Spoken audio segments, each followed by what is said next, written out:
Hello बच्चों, कैसे हैं आप लोग। क्लास 7 सोशल साइंस में सामाजिक आर्थिक एवं राजनीतिक जीवन यानी सिविक्स में हमारा अध्याय है चैप्टर नंबर 9 बाजार श्रृंखला खरीदने और बेचने की कड़ियाँ। देखिए, बाजार जो होती है एक श्रृंखला की तरह कार्य करता है, यानी जो भी वस्तुएं हम खरीदते हैं, हम ग्राहक हैं, उपभोक्ता हैं, तो वो कई श्रृंखला के बीच से हमारे घरों में आती हैं। जैसे किसान से और बीच में थोक व्यापारी, खुदरा व्यापारी। ठीक, तो आइए इस चैप्टर के हम लोग सारे अभ्यास के प्रश्नों को हल कर देखिए। प्रश्न क्रमांक पहला हमारा, क्या सलमा को अपनी मेहनत का उचित पारिश्रमिक प्राप्त हुआ? यदि नहीं तो क्यों? आइए इसको हल करते हैं। देखिए, यहाँ पे सलमा जो है वो मखाना तैयार करती है। पहले नंबर पर खेती करती है, मखाना की खेती करती है। और उसमें देखिए एक होता है गुड्डी। ठीक है, मखाना के कच्चे फल को क्या कहते हैं? गुड्डी कहते हैं। तो ये पहला चरण होता है, गुड्डी को तैयार करना। ठीक है, कैसे निकाली जाती है? ये तालाब में देखिए मज़दूर ये निकालते हैं, यानी दिन भर पानी में रहकर उसे निकाला जाता है। काफ़ी मेहनत वाला कार्य है मखाना तैयार करना। ठीक है, उसके बाद देखिए उसको यानी गरम बालू में डालकर भुना जाता है। काफ़ी गरम कला देखिए यहाँ पे कढ़ाई में डालकर। ठीक है, तो ये काफ़ी भारी काम होता है। कढ़ाई में डालकर उसे पीटा जाता है, फिर मखाना उसे तैयार किया जाता है। और इस प्रकार देखिए गुड्डी ने ये प्रक्रियाएं करके, ठीक है, पूरा खेती का 200 केजी मखाना तैयार किया और 20 बोरों में पैक किया उसे। तो जब वो बेचने जा रही है तो उस साल मखाना बहुत ज़्यादा मात्रा में उत्पादन हुआ था। ठीक है, उत्पादन अधिक होने के कारण मूल्य नहीं बढ़ा। तो 20 किलो यानी 200 किलो मखाना जो है 100 रुपये प्रति किलो की दर से 20,000 में बेच दिए। ध्यान देना है, 200 किलो 100 रुपये प्रति किलो की दर से 20,000 में बेच दिए। तो उसको ज़्यादा मुनाफा नहीं हुआ। ठीक है, कुल मिलाकर किराया वगैरह सब 15,000 खर्च हो गया, सिर्फ 5,000 बचा। तो उसको ज़्यादा मुनाफा नहीं हुआ, वो काफ़ी उदास हो गई, क्योंकि कर्ज लेकर मजदूरी वगैरह सब लागत 15,000 हो गया था। ठीक, तो इसका आंसर हम कैसे लिखेंगे? तो इसका नहीं, सलमा को अपने मेहनत का उचित पारिश्रमिक प्राप्त नहीं हुआ, क्योंकि जब उसका मखाना 200 केजी तैयार हुआ तो उस समय, ठीक है, उस समय अर्थात इस बार उत्पादन अधिक होने के कारण मखाना का मूल्य नहीं बढ़ा, अर्थात भाव गिर गया, तथा सलमा को कम भाव में अपना मखाना बेचना पड़ा। ठीक है, और उचित पारिश्रमिक नहीं मिल पाया। तो ये हम उत्तर लिखेंगे। क्लियर हुआ आपका? प्रश्न क्रमांक पहले का आंसर हो गया। देखिए दूसरा सवाल क्या है, आर्थिक रूप से संपन्न, जो रुपये पैसे में जो ज़्यादा पैसे वाले होते हैं, आर्थिक रूप से संपन्न बड़े मखाना उत्पादक किसान अपने फसल को कहाँ बेचेंगे? तो इसका उत्तर हम यहाँ से करेंगे। देखिए, कुछ व्यापारी आशापुर में आढ़तियों से मखाना खरीद कर दरभंगा ये सब यानी इन क्षेत्रों में थोक मंडी में बेचेंगे। आपका आंसर होगा थोक मंडी में बेचते हैं। ठीक है, इसके बाद हमारा देखिए तीसरा सवाल, मखाना उत्पादन किसान एवं उससे जुड़े मजदूरों के काम के हालात और उन्हें प्राप्त होने वाले लाभ या मजदूरी का वर्णन हमें करना है।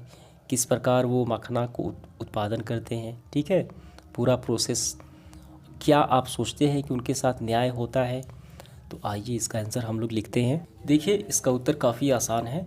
तो देखिए ये यहाँ पे सलमा जो है पहले क्या करती है? खेती करती है। खेती से गुड्डी को, यानी जो मखाना की फसल होती है, फल होते हैं, उसको इकट्ठा करती है, गुड़ी को। ठीक है, और ये कैसे बटोरा जाता है, कैसे इकट्ठा किया जाता है? तालाब में घुसकर, दिन भर तालाब में घुसकर उसे मजदूर निकालते हैं, तो उसकी भी लागत आएगी। ठीक है, उसके बाद कर्ज लेना और फिर लाकर उसे गर्म बालू में आग के सामने तपना, ये भी काफ़ी मेहनत का काम है। फिर यानी ये पूरा प्रोसेस करने के बाद उसको 200 केजी मखाना तैयार हुआ।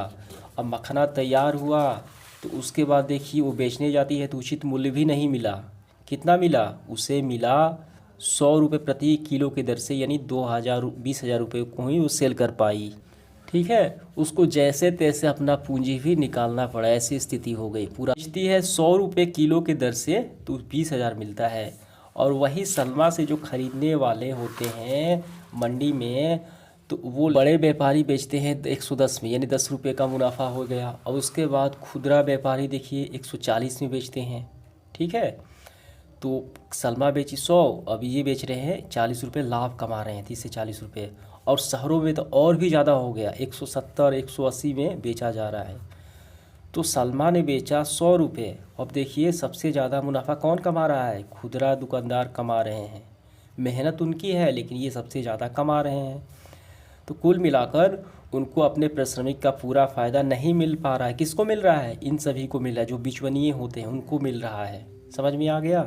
तो इसका उत्तर हम ऐसे करेंगे। देखिए, मखाना उत्पादक किसान तथा उससे जुड़े मजदूरों का काम हालात को अच्छा नहीं कहा जा सकता, क्योंकि जब मखाना के उत्पादन सभी कड़ियों को देखते हैं तो इनकी मेहनत का पारिश्रमिक नहीं मिलता। ये दिन दिन भर पानी में रहकर गुड़ी निकालना, फिर लावा निकालते समय आग के सामने सहना, ताप सहना, पूंजी लगाना, तालाब का किराया, कर्ज, फसल जोखिम का खतरा, खराब होने का मौसम संबंधित, ठीक है। अर्थात इनसे मेहनत का उचित पारिश्रमिक नहीं मिलता। ज़्यादा लाभ जो है बड़े व्यापारी, खुदरा दुकानदार आदि को मिलता है। समझ में आ गया? ये पूरा ब्यौरा हो गया आपका, यही आपको उत्तर में लिख लेना है।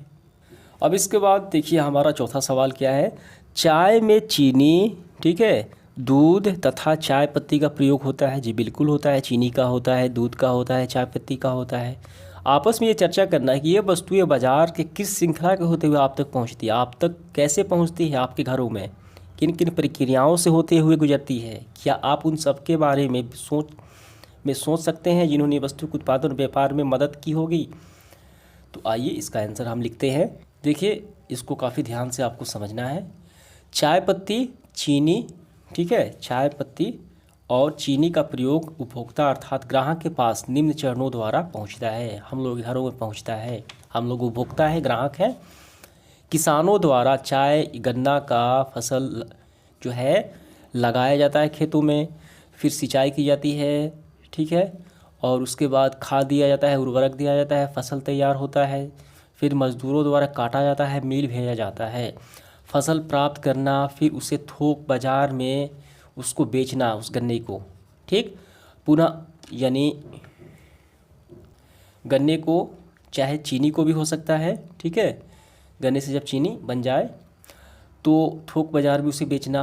अब पुनः थोक बाज़ार जो खुदरा व्यापारी होते हैं यही सबसे ज़्यादा मुनाफा कमाते हैं, लागत जोड़ लेते हैं, खुदरा व्यापारी को बेचना। अतः अंत में सभी लागत जोड़कर खुदरा विक्रेता वस्तु को 4 से 5 गुना लाभ पर उपभोक्ता को बेचना। अर्थात 100 की वस्तु किसान से 100 लेते हैं और हमारे हाथों तक आने में वो 180 हो जाता है, यानी 200 तक भी हो जाता है, मिलती है। इस बारे में हमारा विचार है कि किसानों को, यानी हमें अपना विचार भी इसमें देना है, इन मजदूरों के बारे में, इन जो लोग इसमें शामिल इन्वॉल्व हैं उनके बारे में हमारा विचार है कि किसानों को अपनी पारिश्रमिक का उचित मूल्य नहीं मिलता तथा थोक एवं खुदरा व्यापारी ज़्यादा मुनाफा कमाते हैं तथा उपभोक्ता को महंगी वस्तु खरीदना पड़ता है।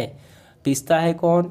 इसमें पिसता है किसान और उपभोक्ता, यही सबसे ज़्यादा इसमें पिसते हैं, ठीक। और सबसे लाभ कौन कमाते हैं? खुदरा व्यापारी और थोक विक्रेता।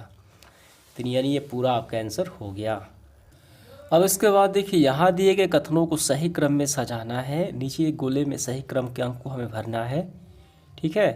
तो ये कड़ी पूरा हो जाए। देखिए पहला नंबर कौन सा है? खेती करना हो जाएगा। सलमा मखना उपजाती है, ठीक है, ये पहला हो गया। और आखिरी में उपभोक्ता के पास ही आता है। ये बीच में ये सारे कड़ियाँ जुड़ते हुए उपभोक्ता, यानी 10 जो है सबसे आखिरी होगा। ये 10 नंबर हम यहाँ पे भर लेंगे, ठीक। ऐसे देखिए पहले नंबर पे उपजाती है। अब उसके बाद क्या करती है? ये 8 देखिए आशापुरी गुड़ियों के लावा बनाया जाता है। पहले मखना को लावा तैयार किया जाता है, 8 नंबर होगा। फिर यही तो काम करते हैं, तो हम भरेंगे फिर 6 नंबर इसमें। अब उसके बाद देखिए 8 7 2 5 4 3 10। तो देखिए हम किससे खरीदते हैं? हम खरीदते हैं खुदरा व्यापारी से, उपभोक्ता के पास। तो ये आपको मिला लेना है, मैंने आप भर दिया, ठीक है। तो इस तरीके से हमारा सेशन जो है समाप्त हुआ। धन्यवाद।